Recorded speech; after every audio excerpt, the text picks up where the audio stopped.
Hi viewers, எல்லோரும் எப்படி இருக்கீங்க? இன்றைக்கி நம்ம சேனலில் என்ன பார்க்க போகிறோம்னா, ரொம்பவே சிம்பிளாக ஆனால் ரொம்ப டேஸ்டியான சிக்கன் சிந்தாமணி எப்படி பண்ணுறதுன்னு சொல்லி பார்க்கலாம். ஸோ இதுக்கு தேவையான இன்க்ரீடியன்ட்ஸ் பார்த்துடலாம். இன்றைக்கி நான் 3/4 கிலோ அளவுக்கு சிக்கன் எடுத்திருக்கேன். அதுக்கு ரொம்ப முக்கியமான இன்க்ரீடியன்ட் பார்த்திங்கன்னா, சின்ன வெங்காயம் 150 கிராம், காஞ்ச மிளகாய் 15லேருந்து 20. இது ரெண்டும் இல்லாமல் இந்த டிஷ் கண்டிப்பாக பண்ண முடியாது. கூடவே எண்ணெய் 2 டேபிள் ஸ்பூன், கடுகு 1 டீஸ்பூன், கருவேப்பிலை, மஞ்சள் தூள் 1/4 டீஸ்பூன், உப்பு தேவையான அளவு. வாங்க எப்படி பண்ணுறதுன்னு பார்த்துடலாம். முதல்ல ஒரு கடாய் அடுப்பில் வச்சுட்டு 2 டேபிள் ஸ்பூன் எண்ணெய் விட்டுக்கலாம். நான் இன்றைக்கி ரீஃபைண்ட் ஆயிலில் பண்ணுறேன். இது நல்லெண்ணெயில் பண்ணால் ரொம்ப நல்லாயிருக்கும். நீங்கள் நல்லெண்ணெய் கூட சேர்த்துக்கலாம்.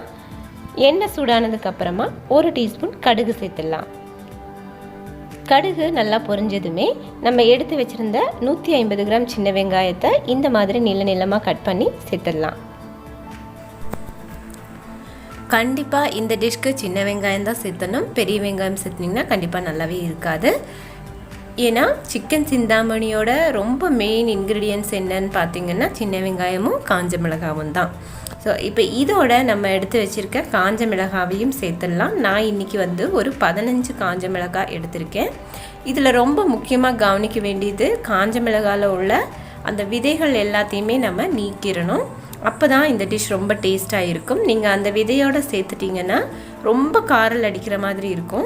அந்த விதை இல்லாத இந்த மிளகாயிலேருந்து அந்த காரம் இறங்கும்போது தான் சிக்கன் சிந்தாமணி அட்டகாசமான டேஸ்ட்டில் நமக்கு வரும்.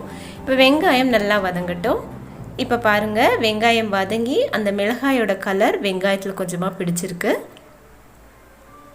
இந்த ஸ்டேஜில் நம்ம மஞ்சள் போட்டு நல்லா கழுவி எடுத்து வச்சுருக்க சிக்கன் இதோட சேர்த்துடலாம்.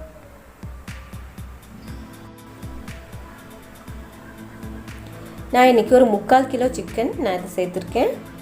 இப்போ இதை ஒரு தடவை நல்லா கலந்து விட்ட பிறகு இதில் ஒரு 1/4 டீஸ்பூன் அளவுக்கு மஞ்சள் தூள் சேர்த்திடலாம். இதை இப்போ கலந்து விட்டு ஒரு 5 நிமிஷம் மூடி போட்டு வேக வச்சிடலாம். அப்போது இந்த சிக்கனில் இருக்க தண்ணி எல்லாம் நமக்கு வெளியே வந்துடும்.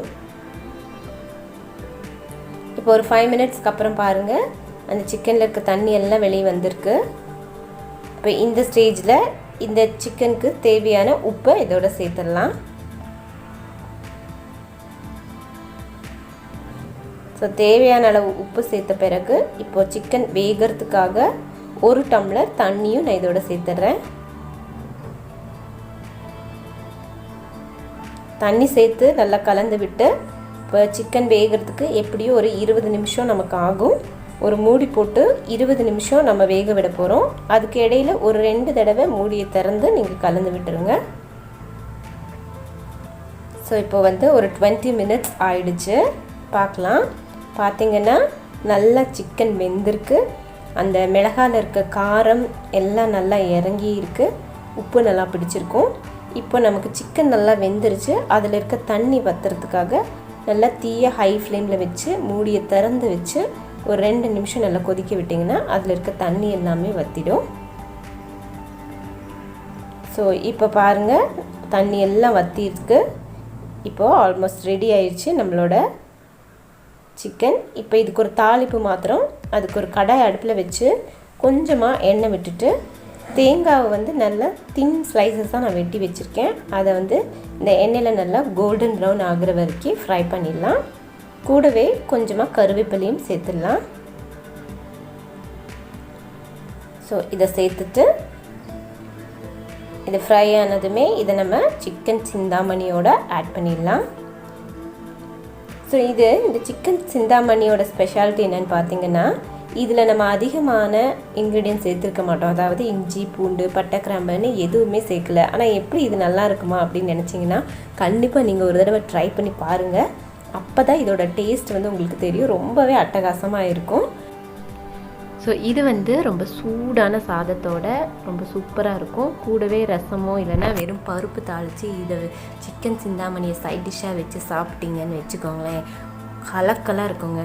ஸோ கண்டிப்பாக ட்ரை பண்ணுங்கள். இந்த வீடியோ உங்களுக்கு பிடிச்சிருக்குன்னு நினைக்கிறேன். பிடிச்சிருந்தா லைக் பண்ணுங்கள், ஷேர் பண்ணுங்கள். நம்ம சேனலை சப்ஸ்கிரைப் பண்ணாதவங்க சப்ஸ்கிரைப் பண்ணிவிடுங்க. தேங்க்யூ ஃபார் வாட்சிங்.